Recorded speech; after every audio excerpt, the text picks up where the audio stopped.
Magpapasko na nga sa kulungan si Sara Diskaya. Inanunsyo mismo ni Pangulong Bongbong Marcos ang paglabas ng kanyang arrest warrant. Para yan sa kanyang kasong graft at malversation kaugnay ng higit 96 million pesos na Davao Occidental Flood Control Ghost Project. Nasa frontline ng balitang yan si Maricel Halili.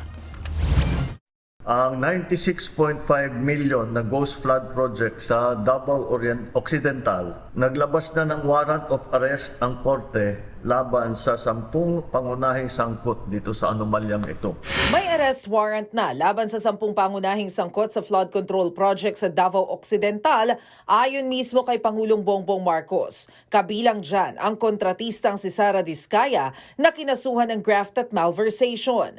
Ito pong mga kasong ito, hindi po bailable ito. Hindi pwedeng bayaran ang kanilang para sila'y makalabas sa kulungan. Kabilang na po rito si Sara Diskaya.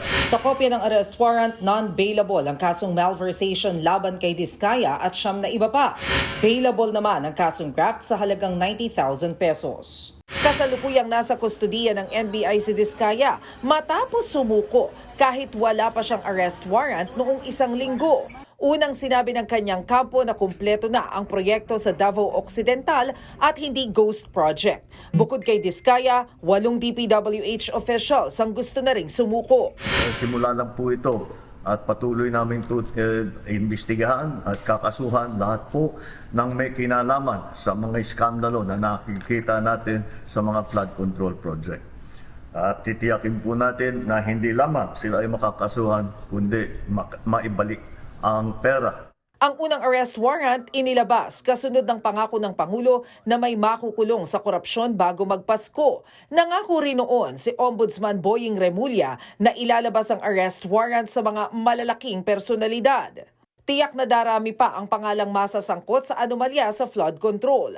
Ayon kay DPWH Secretary Vince Dizon, higit 80 pangalan ang isinumite sa Ombudsman para imbestigahan. Kabilang daw si dating House Speaker Martin Romualdez. Pero sabi ng abogado ni Romualdez, hindi yan totoo.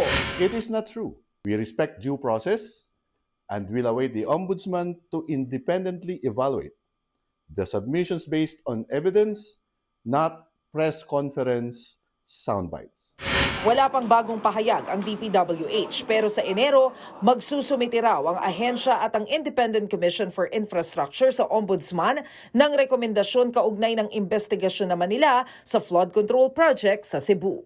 Nagbabalita mula sa Frontline, Maricel Halili, News 5. Mga kapatid, Ed Lingaw po, maging maalam at may pakialam sa mga napapanahong balita sa ating bansa. Para sa mas malilimang pagtalakay at paghimay sa mga issue at headlines, mag-follow at mag-subscribe sa social media pages ng News 5.